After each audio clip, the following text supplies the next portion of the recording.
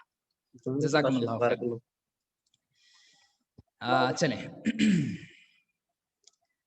تو یہ بات تو واضح ہو گئی کہ اللہ تعالیٰ نے جو وحی نازل کی ہے وہ اسلام ہے، اور جو اللہ نے وحی کے ذریعے سے نازل نہیں کیا، قیامت کے دن تک وہ اسلام میں شامل نہیں ہو سکتا. اب نبی محمد صلی اللہ علیہ وسلم پر مختلف شکلوں میں وحی نازل ہوئی ہے. یہ بھی ایک اہم پہلو ہے. انشاءاللہ اس کی ضرورت انشاءاللہ کل کے درس میں بہت زیادہ پڑے گی. یعنی ایک ہی نقطہ ہے بس، وہ نقطہ جو ہے سو کل کافی زیادہ فائدہ مند ہوگا انشاءاللہ. سب سے پہلی چیز، اچھا یہاں پر 6 پوائنٹس ہے، 6 پوائنٹس ہیں. اللہ سبحانہ وتعالی علماء نے جو بات تاریخ یا احادیث کا مطالعہ کر کر یہ جو بات رکھی ہے کہ نبی صلی اللہ علیہ وسلم پر 6 مختلف طریقے سے وحی کا نزول ہوتا تھا. اللہ تعالیٰ کی طرف سے جو خبریں آتی تھی 6 مختلف طریقوں سے اللہ تعالیٰ کی طرف سے نبی صلی اللہ علیہ وسلم پر پیغام نازل ہوتا تھا. ایک تو ہے سچے خواب. اللہ کے رسول صلی اللہ علیہ وسلم رات میں خواب دیکھتے اور وہ صبح بالکل سچا ہو جاتا. اور دوسرا ہے دل میں بات آ جاتی تھی، چاہے آپ حالت بیداری میں ہو یا پھر نیند کی حالت میں ہو، آپ صلی اللہ علیہ وسلم کی دل پر جو بات آ گئی یہ اللہ تعالیٰ کی طرف سے پیغام ہوتا تھا. اسی طرح جیسا ابراہیم علیہ السلام کی مثال بھی ہے، ابراہیم علیہ السلام کو جو ہے سو یعنی خواب دکھلایا گیا. تو یہ تمام چیزیں کیا ہیں کہ وہ جو ہے سو اپنے بیٹے کو ذبح کر رہے ہیں. یعنی پہلے پوائنٹ میں بتا رہا ہوں، ابراہیم علیہ السلام جو ہے سو اپنے بیٹے کو جو ہے سو ذبح کر رہے ہیں. تو سچے خواب نبیوں کے لیے وحی ہوتے ہیں. اور اسی طرح نبیوں پر یا ہمارے خاص، ہم محمد صلی اللہ علیہ وسلم کے متعلق ہم خاص بات کر رہے ہیں. محمد صلی اللہ علیہ وسلم پر آپ صلی اللہ علیہ وسلم کے دل پر کوئی بات آ جاتی تو وہ کیا ہوتا؟ وحی ہوتی.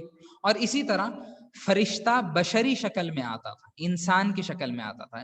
دہیہ کلبی ایک صحابی تھے، ان کی شکل میں آیا کرتا تھا، یعنی جبرائیل علیہ السلام آیا کرتے تھے، یا پھر کسی بھی انسان کی شکل میں جو ہے سو جبرائیل علیہ السلام کی آمد. اسی طرح چوتھی جو قسم تھی وحی کی، آپ صلی اللہ علیہ وسلم پر جو اللہ تعالیٰ اپنے پیغامات اتارتے تھے، یہ کافی شدید تر ہوتا تھا. آپ صلی اللہ علیہ وسلم کو مسلسل لوہے کے مارنے کی آواز، یا ہم کہہ سکتے ہیں گھنٹی کی آواز آپ کو سنائی دیتی. اتنی سخت ہوتی کہ آپ صلی اللہ علیہ وسلم کا چہرے کا رنگ بدل جاتا. آپ صلی اللہ علیہ وسلم، صحابی فرماتے ہیں کہ یعنی شدید سردی کے عالم میں، شدید سردی کے دنوں میں بھی آپ صلی اللہ علیہ وسلم کی پیشانی سے پسینہ نکلتا. اتنی سخت آپ صلی اللہ علیہ وسلم کی مزاج ہو جاتی تھی اس طریقے سے، یعنی جب کبھی اس طریقے سے وحی نازل ہوتی تھی. اور اسی طرح فرشتہ اپنی اصلی شکل میں آپ صلی اللہ علیہ وسلم کے سامنے آتا اور پیغام کو دے جاتا. اور اسی طرح اللہ سبحانہ وتعالیٰ سے براہ راست ڈائریکٹلی آپ صلی اللہ علیہ وسلم نے بات کی ہو.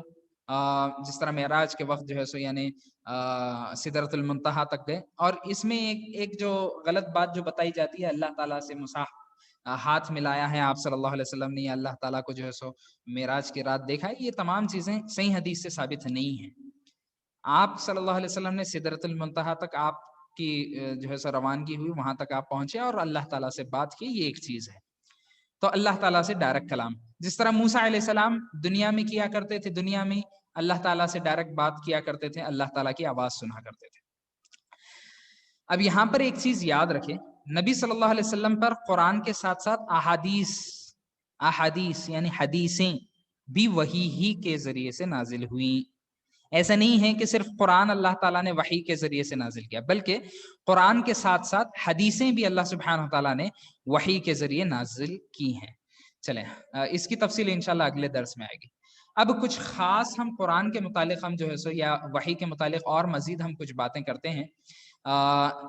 نبی محمد صلی اللہ علیہ وسلم کا جو معاملہ تھا وحی کے ساتھ، وہ کیا تھا آپ دیکھیں. اللہ سبحانہ تعالیٰ نے قرآن میں فرمایا وَاتَّبِعْ مَا يُوحَى إِلَيْكَ مِن رَبِّكَ، اے نبی آپ کی طرف جو وحی نازل کی جا رہی ہے آپ کے رب کی جانب سے اس کی اتباع کریں. ان اللہ کان بما تعملون خبیرا، بے شک تم سب جو کچھ عمل کرتے ہو اللہ تعالیٰ اس سے باخبر.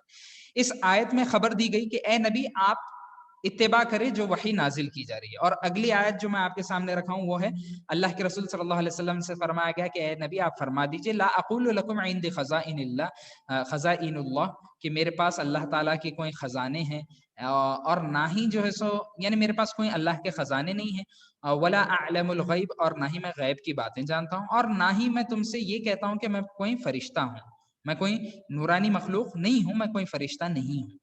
ان اتبع الا ما یوحى الی، میں تو بس اسی بات کی پیروی کرتا ہوں جو مجھ پر وحی نازل کی جاتی ہے، جو وحی مجھ پر نازل کی جاتی ہے بس میں اس کی پیروی کرتا ہوں.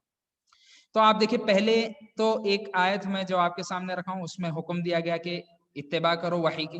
دوسری آیت میں آپ صلی اللہ علیہ وسلم خود اقرار کر رہے ہیں کہ میں اتباع صرف وحی کی کرتا ہوں، صرف اور صرف وحی کی، اور اس کے علاوہ کچھ نہیں. نفی کے بعد الا آیا ہے، حصر کا جو ہے سو معنی دیتا ہے کہ میں صرف اور صرف وحی کی پیروی کرنے والا ہوں.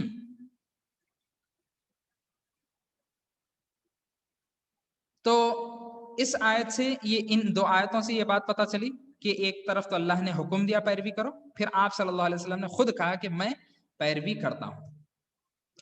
بلکہ اللہ سبحانہ تعالیٰ نے آپ صلی اللہ علیہ وسلم کو صرف یہ نہیں کہا کہ آپ پیروی کر لو بس اتنا کافی ہے، نہیں، بلکہ آپ صلی اللہ علیہ وسلم کو یہ بھی کہا گیا یا ایھا الرسول، اے رسول، بلغ ما انزل الیک من ربک، اے رسول آپ کی طرف جو کچھ بھی وحی نازل کی جا رہی ہے، آپ کی طرف جو کچھ نازل کیا جا رہا ہے، آپ اس کی تبلیغ کرے، لوگوں تک اس وحی کو پہنچا دے، لوگوں تک اس وحی کو پہنچا دے. اور آپ صلی اللہ علیہ وسلم نے اس طرح سے اس کو پہنچایا تھا کہ صحابہ نے گواہی دی تھی کہ اے اللہ کے رسول آپ نے ہر چیز پہنچا دی.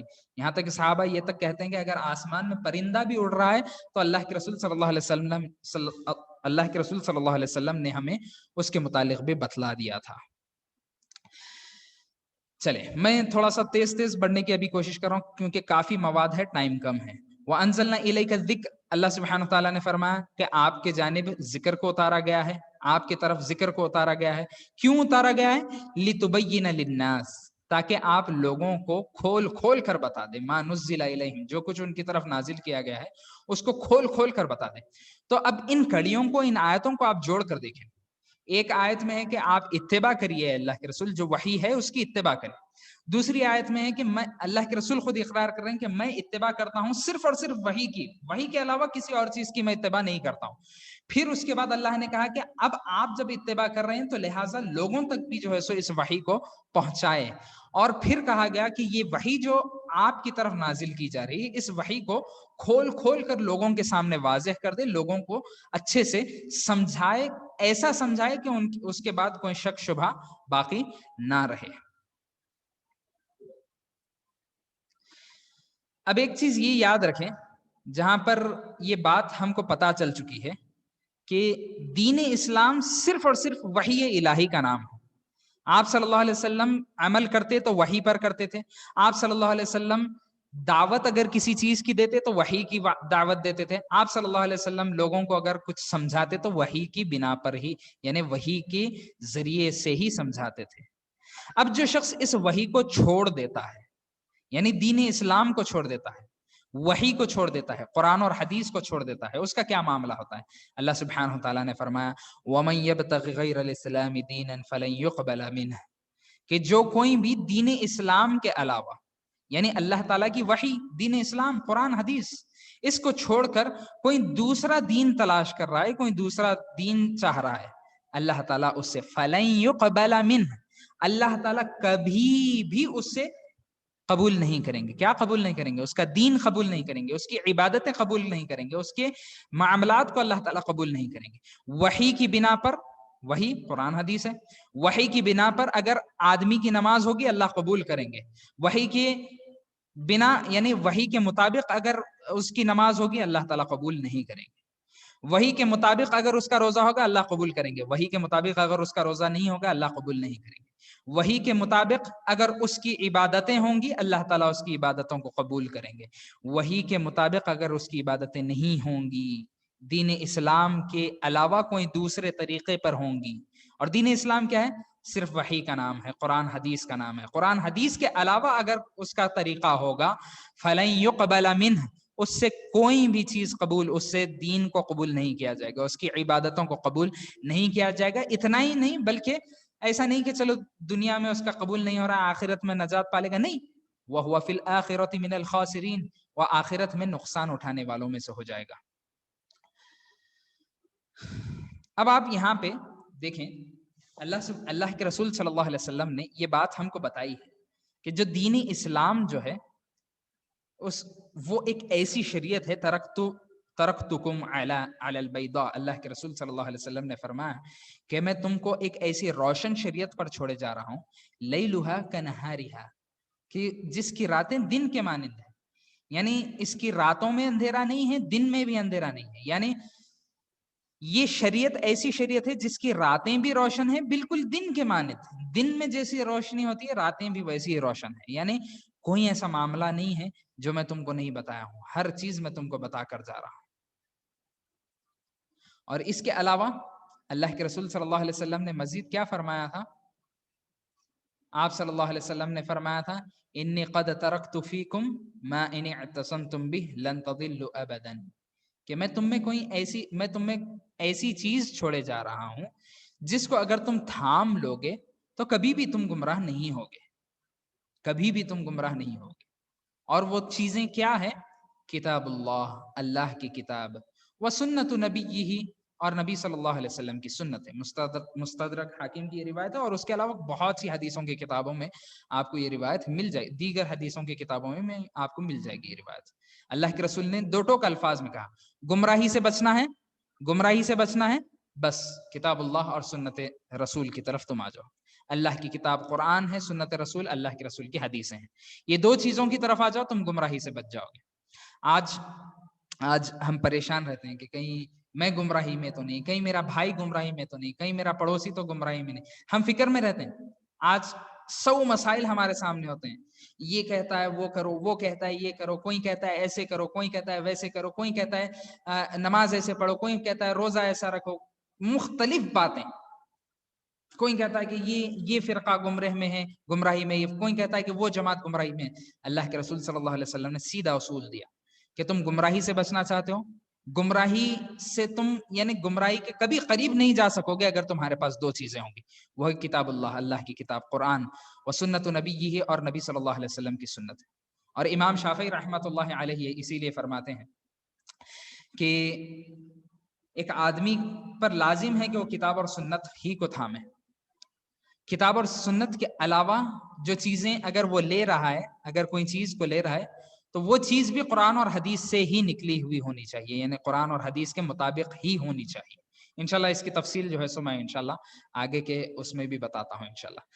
قرآن کے نزول کے متعلق کچھ مختصراً میں آپ کے سامنے باتیں رکھتا چلوں. قرآن کب نازل ہوا؟ رمضان کے مہینے میں نازل ہوا. اور قرآن رمضان کے مہینے میں کب نازل ہوا؟ لیلۃ القدر میں نازل ہوا. اور لیلۃ القدر کو لیلۃ المبارکہ بھی کہا جاتا ہے. کچھ لوگ اس کو نصف شعبان یا پھر کوئی دوسری رات کی طرف نسبت کرتے ہیں. لیلۃ المبارکہ سے وہ مراد ہے نہیں، بلکہ لیلۃ المبارکہ سے مراد لیلۃ القدر ہی ہے، کیونکہ قرآن لیلۃ القدر میں نازل ہوا. اچھا، لیلۃ القدر میں کیا مکمل قرآن نازل ہوگا؟ تو اس کا جواب ہے ہاں اور نہ، دونوں بھی. ہاں اس ناحیے سے کہ اللہ سبحانہ تعالیٰ نے دنیاوی آسمان پر، لوح محفوظ سے دنیاوی آسمان پر مکمل قرآن کو ایک بار میں نازل کر دیا. مکمل قرآن کو دنیاوی آسمان پر، غور سے سنیں یہ چیز. اور دنیاوی آسمان سے اللہ کے رسول صلی اللہ علیہ وسلم تک وقتاً فوقتاً، یہاں تک کہ 23 سال تک اللہ تعالیٰ نے دھیرے دھیرے نازل کیا. 1 سال 2 سال نہیں، بلکہ ایک وقت میں لوح محفوظ سے دنیاوی آسمان پر، بیت العزہ پر، ایک بار میں ہی اللہ تعالیٰ نے مکمل قرآن نازل کر دیا. اب اس بیت العزہ سے اللہ سبحانہ تعالیٰ نے محمد صلی اللہ علیہ وسلم تک 23 سال کے عرصے میں قرآن کو پہنچایا ہے. جس طرح قرآن بھی اس چیز پر گواہ ہے. سورۃ الفرقان میں اللہ تعالیٰ نے فرمایا وقال الذین کفروا، کافر لوگ کہتے ہیں کہ ایک بار میں قرآن کیوں نہیں آتا، ایک بار میں قرآن نازل کیوں نہیں ہوتا ہے آخر. اللہ نے کہا کذالک، ایسے ہی ہم نازل کرتے ہیں ٹھہر ٹھہر کر. کیوں؟ اس لیے لنثبت، تاکہ آپ صلی اللہ علیہ وسلم کا دل جو ہے سو ثابت رہ جائے. آپ صلی اللہ علیہ وسلم کا دل قرآن پر ثابت رہ جائے. اور اللہ تعالیٰ نے وہی فرمایا کہ ہم نے اس قرآن کو تھوڑا تھوڑا کر کر نازل کیا ہے. اب اصل موضوع کی بات ہے کہ قرآن ہے کس کے لیے. تو سب سے پہلے ان جنرل دیکھیں، اللہ تعالیٰ نے فرمایا شہر رمضان الذی انزل فیہ القرآن، رمضان کے مہینے میں قرآن کو نازل کیا گیا. ھدی للناس، لوگوں کے لیے ہدایت ہے، اور حق اور باطل میں فرق کرنے والے کے لیے، یعنی یہ قرآن جو ہے سو حق اور باطل میں فرق کرنے والا ہے، اور اس میں نشانیاں ہیں. حق اور باطل میں فرق کرنے والی نشانیاں ہیں اس میں. اور اسی کے ساتھ ساتھ آپ دیکھیں یہ قرآن، ہم جس طرح شیخ ابھی ایک بات بولے کہ جب کبھی ہمارے سامنے کوئی آیت پیش کی جاتی ہے تو ہم سرے سے یعنی ہم کہہ دیتے ہیں ارے بھائی یہ آیت تو یہودیوں کے بارے میں، بھائی یہ آیت تو مشرکین مکہ کے بارے میں، بھائی یہ آیت تو فلاں زانی کے بارے میں، یہ آیت تو فلاں کافر کے بارے میں. ایک چیز یاد رکھیں، آیت اگرچہ کہ یہ اصول التفسیر کا ایک قاعدہ ہے، اگر اصول التفسیر کی کبھی کلاسز ہوں گی انشاءاللہ اس کو بھی مفصل ہم کبھی پڑھیں گے انشاءاللہ. اصول التفسیر کا یہ قاعدہ ہے کہ آیت نازل ہوتی ہے خاص وجہ سے، کسی ایک خاص آدمی کے لیے نازل ہوتی ہے، کسی ایک خاص مشرک کے لیے نازل ہوتی ہے، کسی خاص کافر کے لیے، کسی خاص یہودی کے لیے، لیکن اس کا حکم عام ہوتا ہے. آپ اس بات کو ایسے سمجھ لیں کہ کسی نے زنا کیا ہے، زنا اس زانی کے لیے آیت نازل ہوئی، لیکن کیا اب وہ آیت صرف اس زانی کے لیے ہے؟ نہیں، بلکہ قیامت کے دن تک جو زنا کرے گا اس کے لیے وہ آیت ہوگی. چور کے لیے آیت نازل ہوئی ہاتھ کاٹ دو، تو کیا صرف نبی صلی اللہ علیہ وسلم کے دور کے چور کے لیے ہی وہ؟ نہیں، بلکہ قیامت کے دن تک جتنے چور ہوں گے ان کے لیے وہ آیت ہے. اسی طرح جو آیتیں یہودیوں پر نازل ہوئی ہیں، یہودیوں کے لیے یا مشرکین کے لیے یا کفار کے لیے نازل ہوئی ہیں، جو یہودیوں نے جو عمل کیا ہے اگر وہی عمل مسلمان کرتے ہیں تو وہی یہودیوں کی اوپر جو آیت فٹ ہوتی تھی وہ مسلمانوں پر بھی فٹ ہوگی، کیونکہ مسلمان وہی عمل کر رہا ہے. اگر مشرکین مکہ کوئی عمل کرتے تھے جس کی بنا پر کوئی آیت کا نزول ہوا، اگر مسلمان وہی عمل کر رہے ہیں تو وہ مشرکین مکہ کے لیے جو آیت نازل ہوئی وہی آیت اس مسلمان کے لیے بھی اب فٹ کی جائے گی. یہ اصول التفسیر کا بہت ہی عام سا قاعدہ ہے. تو یہ کہنا کہ یہ آیت فلاں کے لیے ہے فلاں کے لیے نہیں، یاد رکھیں قرآن میرے اور آپ کے لیے ہے. قرآن پہلے ہمارے لیے، ہم سے مخاطب ہے، کافروں سے بعد میں ہے، پہلے ہم سے مخاطب ہے قرآن. تو لہٰذا پہلی اس کی آیتیں ہم سے مخاطب ہوگی، پھر اس کے بعد کافروں کی طرف. یا پھر یوں سمجھے کہ جو بھی شخص ان گناہوں میں یا اس عمل میں انوالو ہوگا، شامل ہوگا، ہر اس آدمی کے لیے وہ آیتیں ہوں گی. اور یاد رکھیں قیامت کے دن نبی محمد صلی اللہ علیہ وسلم اللہ تعالیٰ کے سامنے شکایت کریں گے. کیا؟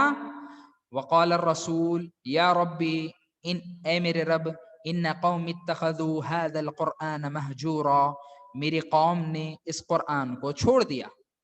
آج ہم جس طرح قرآن کو چھوڑے ہوئے ہیں نا، جس پر ہم عمل نہیں کرتے، جس کو ہم سمجھنا نہیں چاہتے، اللہ کے رسول صلی اللہ علیہ وسلم جو ہم کہتے ہیں کہ ہمارے پیارے نبی محمد صلی اللہ علیہ وسلم ہماری شفاعت کر لیں گے، ہم کو بخشوا لیں گے، یہ چیز حق ہے، شفاعت کے ہم منکر نہیں ہیں. نبی صلی اللہ علیہ وسلم سفارش کریں گے، بخشوائیں گے، لیکن ان کو جن کے عمل ہو، جن سے اللہ تعالیٰ راضی ہو، جن کے کچھ نیکیاں کم ہو، اللہ تعالیٰ ان کو بخشوا لے گا نبی صلی اللہ علیہ وسلم کے ذریعے سے. نبی صلی اللہ علیہ وسلم کی شفاعت ان کے حق میں ہوگی. اللہ تعالیٰ جس کے لیے چاہے گا اس کے لیے سفارش نبی صلی اللہ علیہ وسلم سے کروائے گا. لیکن دوسری طرف یہ پہلو کو بھی یاد رکھے، یہی نبی اس قوم کے خلاف شکایت درج کریں گے کہ اے اللہ یہ میری ایسی ظالم قوم ہے جس کے لیے میں نے رات دن دعوت و تبلیغ کا کام کیا، جس کو میں نے سمجھایا، رات دن میں نے رات بھر تہجد میں دعائیں مانگی، اے اللہ یہی وہ قوم ہے جس نے میرے قرآن کو چھوڑ دیا۔ قیامت کے دن اللہ کے رسول خاموش نہیں رہیں گے، بلکہ اس ظلم کا ذکر اللہ تعالیٰ کے سامنے کریں گے کہ اے اللہ اس قوم نے قرآن کو چھوڑ دیا تھا۔ ہم یہاں پر اس درس کو روک دیتے ہیں انشاءاللہ۔ نبی اور رسول میں کیا فرق ہے انشاءاللہ میں کل کے درس میں آپ کے سامنے رکھوں گا انشاءاللہ۔ اگر آپ لوگ کے کچھ سوالات ہیں تو انشاءاللہ پرسنلی آپ لوگ مجھے بھیجیں۔ میٹنگ بھی اب کچھ سیکنڈ میں ختم ہونے والی ہے، درس کو ہم یہیں روک دیتے ہیں انشاءاللہ، پھر یہاں سے کل کنٹینیو کرتے ہیں۔ Do we differentiate between hadith and sunnah? No, we don't differentiate between hadith and sunnah. سنت اور حدیث ایک ہی چیز کا نام ہے، یہ چیز یاد رکھیں۔ سنت کو مختلف معنوں میں بھی استعمال کیا گیا ہے، لیکن شروع سے یہ چیز یاد رکھیں، شروع سے یعنی شروع سے قرآن، حدیث اور سنت کو ایک مانا گیا ہے۔ اس کے مختلف دلائل میں انشاءاللہ پیش کر سکتا ہوں۔